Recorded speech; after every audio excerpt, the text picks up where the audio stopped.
মহাপ্ৰভু গুৰুজনাৰ সৃষ্টি ধৰি ৰখাৰ প্ৰয়াস পিতৃকন্যাৰ। জয়ন্ত ৰাভা আৰু তেওঁৰ কন্যা হৰিপ্ৰিয়া ৰাভাই আমাৰ ঐতিহ্য আৰু সংস্কৃতি জীয়াই ৰাখিবলৈ অবিৰত প্ৰচেষ্টা চলাই আহিছে। তেওঁলোকৰ এই উদ্যম কেৱল এক পৰিয়ালৰ দায়িত্ব নহয়, বৰং সমগ্ৰ সমাজৰ বাবে এক প্ৰেৰণা। আজিৰ যুগত যুৱ প্ৰজন্মই পশ্চিমীয়া সংস্কৃতিৰ প্ৰতি অধিক আকৃষ্ট হোৱা দেখা যায়। কিন্তু নিজৰ পৰম্পৰাৰ মূল্য উপলব্ধি কৰি সেইবোৰ সংৰক্ষণ কৰাটো অতি প্ৰয়োজনীয়।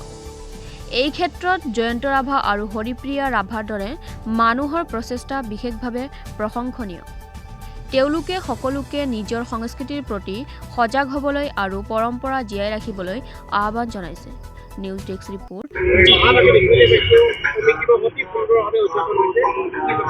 হয় হয়, আমি প্ৰতি বছৰে এনেকৈ ৰহাত পালন কৰি আহিছোঁ 1 মে'ত দিনা শ্ৰমিক দিৱস হিচাপে।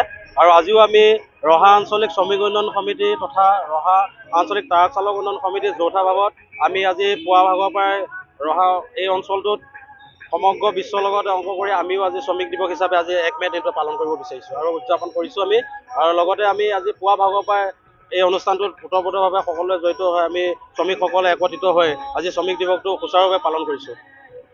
হয়, আমি শ্ৰমিক দিৱসৰ লগত আজি আমি কাৰ্যসূচী হিচাপে প্ৰথমে আমি আপোনাৰ পতাকা উত্তোলন কৰিলোঁ। পতাকা উত্তোলন কৰাৰ লগতে আমাৰ বিশিষ্ট যিসকল আমাৰ উপদেষ্টা মণ্ডলী আছিল তেখেতসকলক সম্বৰ্ধনা অনুষ্ঠানো ৰাখিছিলোঁ। তেখেতসকলৰ সম্বৰ্ধনা অনুষ্ঠানৰ লগতে আমাৰ বিশিষ্ট ব্যৱসায়ী তথা ৰহাত যিমানসকল ব্যৱসায়ী আছে তেখেতসকলকো সম্বৰ্ধনা অনুষ্ঠান ৰখাইছিলোঁ।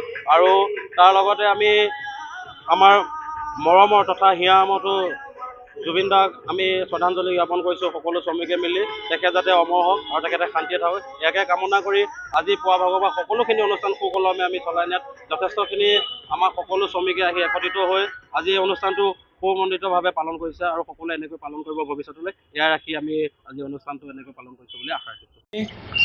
শ্ৰমিক দিৱস ৰহা আঞ্চলিক শ্ৰমিক উন্নয়ন সমিতি আৰু চালক সমিতিয়ে একেলগে প্ৰতি বছৰে 1 মে' এই শ্ৰমিক দিৱসটি পালন কৰি আহিছে। আজি ৰহাতে নহয়, অসম তথা ভাৰতবৰ্ষ বিশ্বত এই শ্ৰমিক দিৱসটি পালন কৰি আহিছে।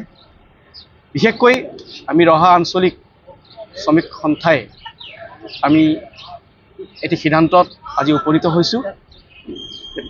আজিৰ দিৱসটিত, এই শ্ৰমিক দিৱসটিত 1 মে' তাৰিখে আমাৰ ইয়াত যিমান উদ্যোগ আছে এই উদ্যোগবোৰ বন্ধ ৰাখিবৰ কাৰণে আমি আহ্বান জনাইছোঁ মালিক সন্থাক। আৰু শ্ৰমিকসকলক এটি মাননি, এটি উপহাৰ দিবৰ কাৰণে, আজিৰ দিনটোত এটি উপহাৰ দিবৰ কাৰণে আজি আমি শ্ৰমিক সন্থাই আলোচনা কৰি এটা সিদ্ধান্ত কৰিছোঁ। গতিকে ৰহা তথা অসমত, ভাৰতবৰ্ষত, বিশ্বত যিমান শ্ৰমিক আছে আজিৰ দিনটোত তেখেতলোকৰ এটি জন্মদিৱস, বিশ্বজুৰি জন্মদিৱস হিচাপে পালন কৰিবলৈ আমি আহ্বান জনাইছোঁ। আৰু আমি আগন্তুক বছৰত আমাৰ ৰহা আঞ্চলিক শ্ৰমিক সন্থায়ো, চালক সন্থায়ো আমি এই দিৱসটি আমি উলহ মালহেৰে উদযাপন কৰিবৰ কাৰণে আমি আলোচনাত একমত হৈছোঁ। গতিকে একেলগে সকলোৱে থাকিলে আমাৰ সুখ দুখৰ সমভাগী হ'ব পাৰিম। গতিকে শ্ৰমিকসকলক আমি আহ্বান জনাইছোঁ আজিৰ দিনটোত সকলো কাম বন্ধ কৰি এটি উলহ মালহ, এটি জন্মদিন, যেনেকৈ আমি জন্মদিন বাৰ্থডে পাতোঁ তেনেকৈ আমাৰ আজি এই 1 মে' তাৰিখ শ্ৰমিক দিৱসটো আমি উলহ মালহেৰে উদযাপন কৰিবলৈ আমি অহা বছৰৰ পৰা সিদ্ধান্ত কৰিছোঁ।